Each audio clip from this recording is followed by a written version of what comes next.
Thank you so much for coming. So I'm going to talk, the title of my talk is Taking the No Out of Innovation. And to innovate is to have a vision for the future and paint it on the canvas of the present. And the future isn't somewhere out there in the distance. We bring it to life with the ideas that we nurture and the actions that we take today. And the first action that we must take to realize a better future for ourselves is to take the no out of innovation. Because whether we admit it or not, we're hardwired to resist change. We reject ideas that threaten our belief systems or take us out of our comfort zone.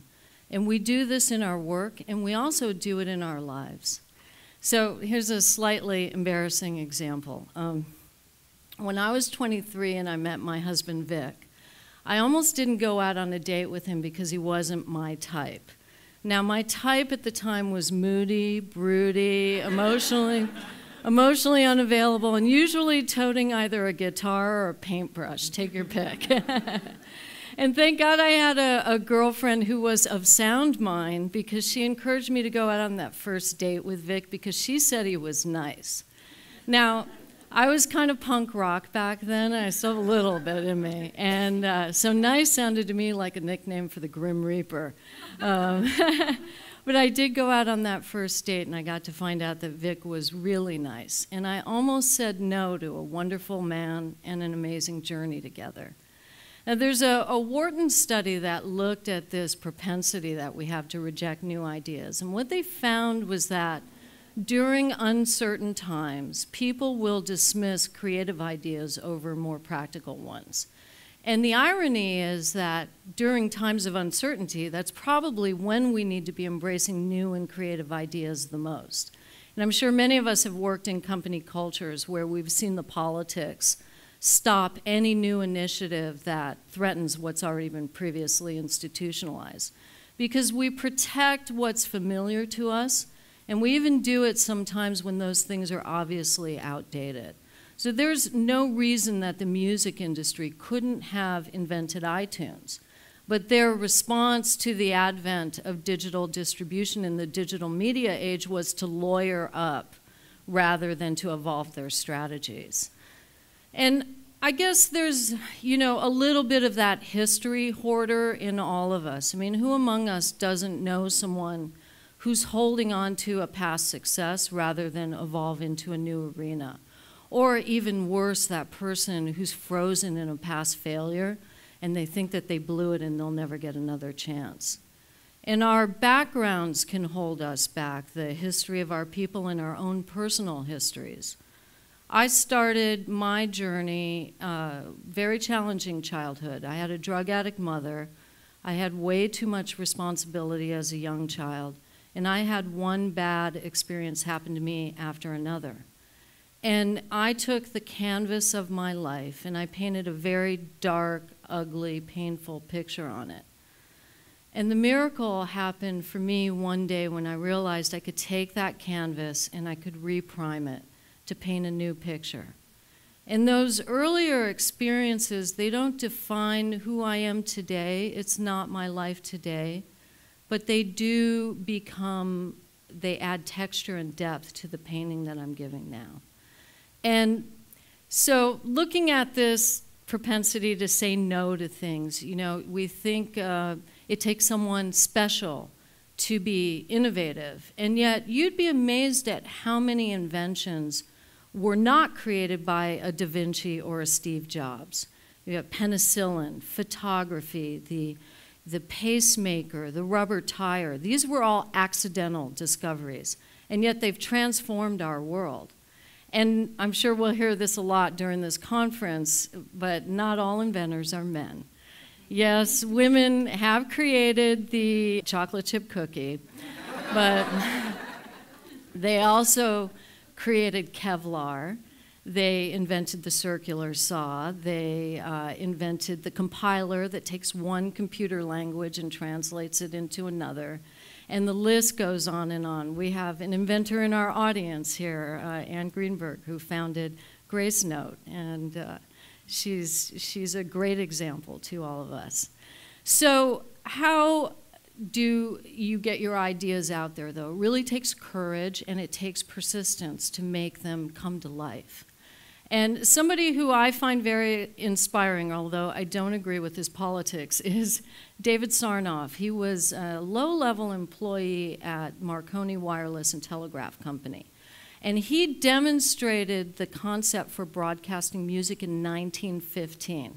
But his boss kept dismissing the idea, Sarnoff's idea for a radio music box, because he said it wasn't commercially viable. His words were, who would pay for a message sent out to nobody in particular?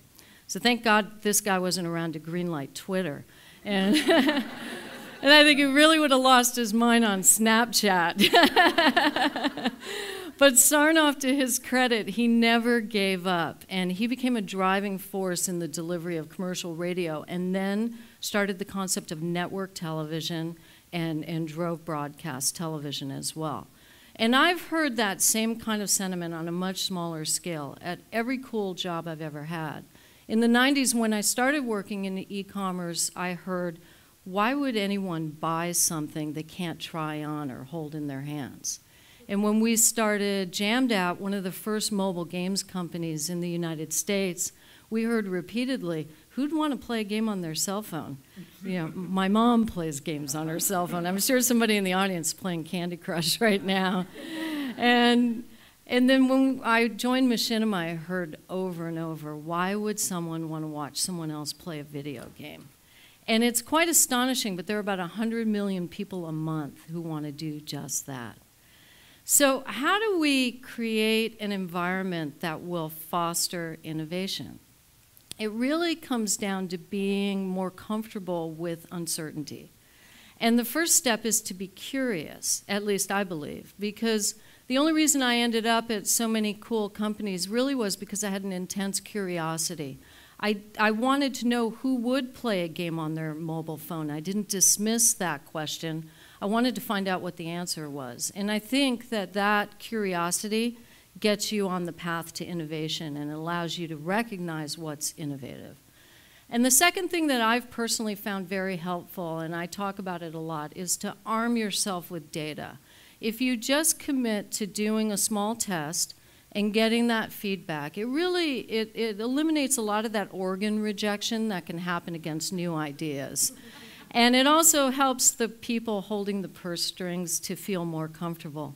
But there's another reason that I use data to substantiate my ideas and my projects.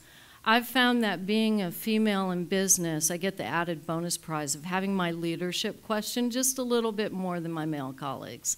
And so having a backbone of data and hard facts, it really helps get more buy-in and support for projects that I'm shepherding, even though I do have lady parts. And so the third concept that I have found to be really critical to taking a new idea and getting it into execution phase, which is really the hardest part, is to iterate and course correct.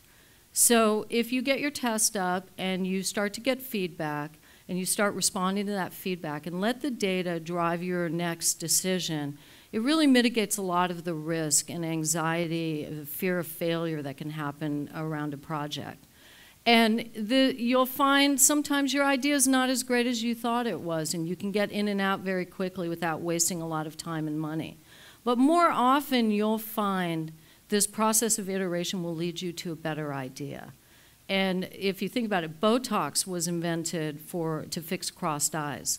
Viagra was created to help angina patients. So clearly when they got their products out in the field and started testing them, they came across some interesting results, right? And what's the worst that can happen? You put your ideas out there, they don't go as planned, and they may even fail. And so what? I've worked at just as many failed startups as I have successful ones. I just don't talk about the failures as much, but I did learn I learned from each and every one of them. So innovation also doesn't have to be only about creating new products, developing new technologies, and starting new companies. We can all strive to master the most important innovation of all, which is to create a rich and full life for ourselves at any stage in our journey. when I turned 40, I became extremely depressed, and I was very embarrassed by this. I felt that my identity as a woman had changed immediately overnight. And it was so unexpected, and I would have expected me to be more evolved than that, and I wasn't. It was a very real thing. I was holding on to a concept of myself that was an old concept. And it was causing me a lot of pain and suffering. And this depression was very real, and I couldn't talk about it, which probably made it last a lot longer. It lasted for over a year. And then one day I was sitting on my couch reading a financial magazine, because that's what we do when we're depressed. And there was this article that had census data in it that said our peak earning years on average are 45 to 54. Now, if you're an actor or a supermodel, you get a different range. But for the majority of the people, especially in this room, I could see we'll earn the most money in our careers during those years, on average, 45 to 54. And all of a sudden, with that data in hand, my whole attitude changed. And I thought, I need to get busy to tee that up. I need to be much more strategic about what I'm doing here. Because I suddenly got very excited to spend the next 10 to 15 years working as hard as I could to maximize that opportunity. Because I was in the young part of the rest of my life. I was never going to have as much energy as I had in that moment. Because it occurred to me it didn't matter what I looked like if I was rich and powerful. Right? Warren Buffett can get into any nightclub he wants to, right? Although that's kind of a ridiculous thought. But then I thought, okay, probably being a power-hungry diva is not the best goal to have in life. So I thought I better ground it in something more meaningful and think about what my contribution would be. So I came up with this plan that after Rich and Powerful, I would take what I accumulated and I would segue into philanthropic yet eccentric. And I could see this 70-year-old version of myself looking super hip in these Japanese deconstructed designer clothes and this geometric haircut that was gray. And I thought, I like her. I liked that lady a lot. And you think about, what do you do after philanthropic yet eccentric? And I thought, okay, I'm going to want to slow down and I'm going to build a glorious garden. I'm going to read the classics. I'm going to have tea with my lovely friends and visitors and take long naps until I slowly fade away and die. And that concept for the second half of my life, it actually made me very excited about the next 40 years rather than to look at it with complete terror. And I'm sure I'll course correct along the way, and the fragile nature of life itself will change my plans, I'm sure. And I may never get to build that amazing garden. But letting go of an old concept, it allowed a new vision to emerge. And more importantly, it allowed me to value who I was today. And also to see what I could offer in the future. And I think that that's really the most wonderful gift that we can give to the people who are watching us, our friends and the children in our lives and the younger people, to be examples of a life well lived. To put ourselves out there and take risks and try new things at every stage in our lives. To build upon our successes and to stand tall with our broken hearts and our failures, knowing that they don't define us, but they motivate us to reinvent ourselves at every stage in our lives. And there are great men and women who have shattered the limits of what we think humans are capable of, and thank God they grace our planet now and again to remind us of our potential. And will we all do something that will change the world? Maybe not, but I do think that we can all take that first step to find out, what are we capable of now, in this moment, to stop saying no to new opportunities and to inventing a rich and wonderful journey for ourselves, and take that canvas of your life and paint a new vision for it today. Thank you.